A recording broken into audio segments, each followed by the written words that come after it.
수술 후부터 6주까지 이 세 가지를 잘 지키셨으면 좋겠어요. 제일 먼저 근육 운동은 일단은 길이가 변하지 않는 등척성 운동을 하시면 됩니다. 등척성 운동이란 근육의 길이가 변하지 않으면서 그 안에서 근력을 강화시킬 수 있는 그런 운동을 말하거든요. 소위 힘주는 운동이죠. 그리고 관절 운동을 하시는데 부드럽게 수술 후에 유착이 되지 않도록 부드럽게 가동 범위 안에서 움직이는 운동을 하신다고 생각하시고요. 그 다음 보행 연습입니다. 수술 후에 바로 목발 안 짚고 걷는 게 아니고 목발이나 워커 등의 보행기를 사용해서 체중을 완전히 실지 않고 걷는 방법으로 회복하시는 동안에 넘어지지 않으면서 휘청거리지 않으면서 그리고 일상생활을 할 수 있도록 그렇게 훈련한다고 생각하시면 됩니다. 자, 수술 받으신 당일과 그리고 그 다음 날 고생하셨습니다. 그냥 일단 편하게 쉬세요. 너무 서두르실 필요 없습니다. 통증이 있고 힘드시면 누워 계셔도 됩니다. 답답하시면 앉으셔도 되고 잠깐 내려오셔도 되고 돌아 누워도 되고 하는 거죠.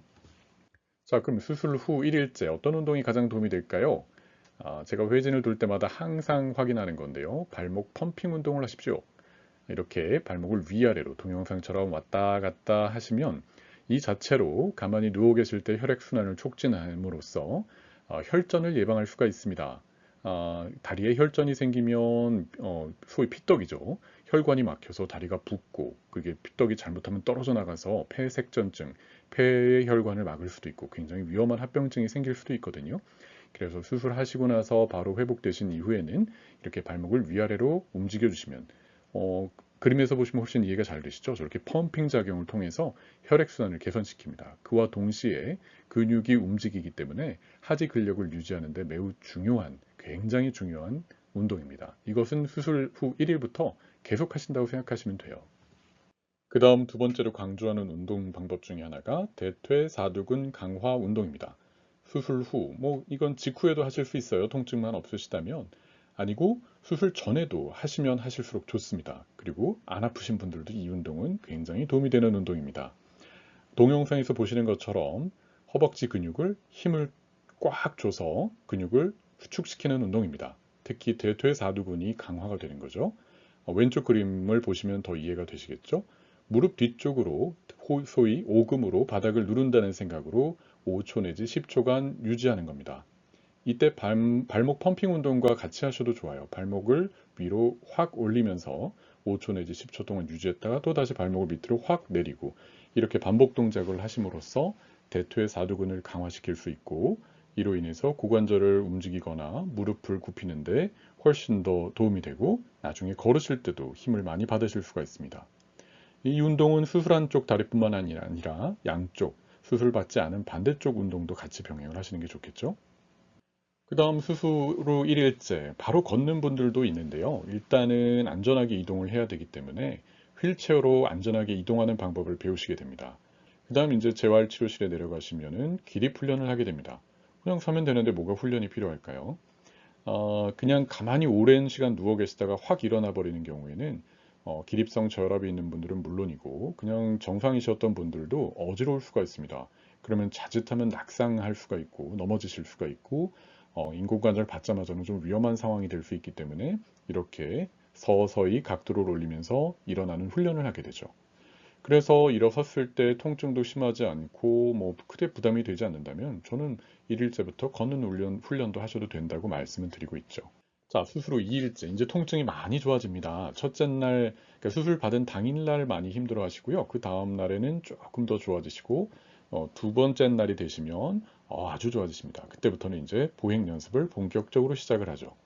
보행 연습을 하는 방법으로는 워커나 목발을 사용하는 방법이 있는데요. 편하신 방법으로 하시면 됩니다. 팔에 힘이 좋고 이렇게 다리를 잘 지탱하실 수 있으면 목발도 괜찮고요. 목발도 기존의 목발이 있고 이렇게 엘보 크러치라 그래서 팔꿈치를 사용해서 기댈 수 있는 방법도 있어서 몸에 맞는 목발을 사용하시면 됩니다. 워커가 편하신 분들은 그림과 같이 워커를 사용하시면 되고요. 각각의 방법에 따라 아마 재활치료실에서 잘 가르쳐 주실 거예요. 이때 체중의 한 3분의 1 정도를 실으세요 라고 말씀을 드리는데요. 말이 어렵죠. 발끝만 딛는 것보다는 발 전체를 디디면서 계란판 위를 걷는다, 두부 위를 걷는다, 이런 식으로 생각을 하시면 되는데 그거보다는 더 좀 힘을 주셔도 됩니다. 수술 후 2일째부터 6주째까지 첫날은 통증이 있으니까 좀 쉬시라는 거죠. 이제 밴드를 받으시는 경우가 많은데요. 이와 같이 그림과 같은 밴드를 받으시게 되고 다리 사이에 껴서 다리 벌리기 운동을 합니다. 아까 제가 처음에 등척성 운동이라고 그랬죠.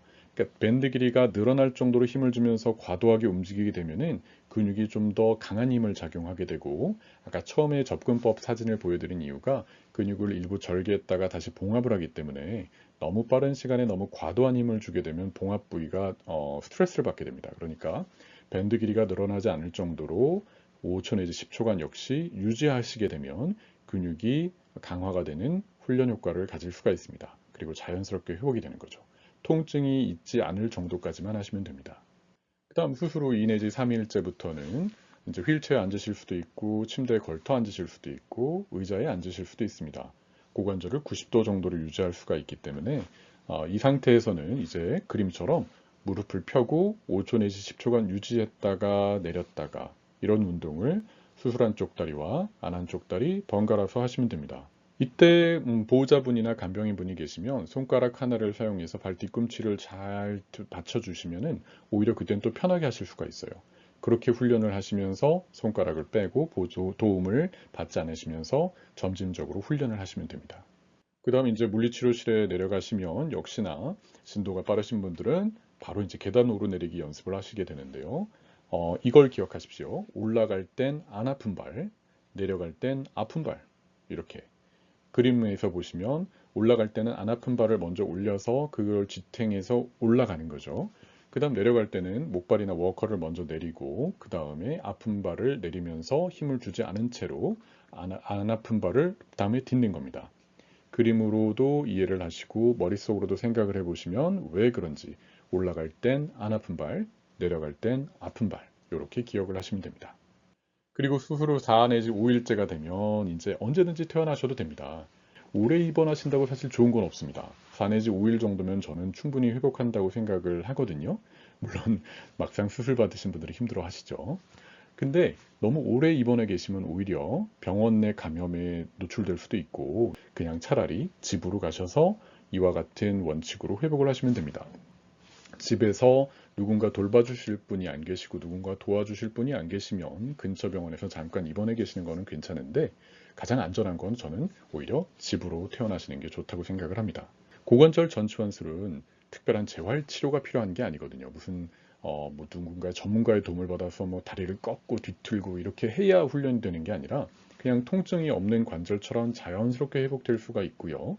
그리고 계속 강조 말씀드리는 것처럼 남들보다 하루 빨리 걷고 남들보다 하루 뭐 계단을 먼저 올라갔다고 해서 나중에 결과가 더 좋아지는 것이 절대 아닙니다. 그러니까 서두르지 마십시오. 계속 강조합니다.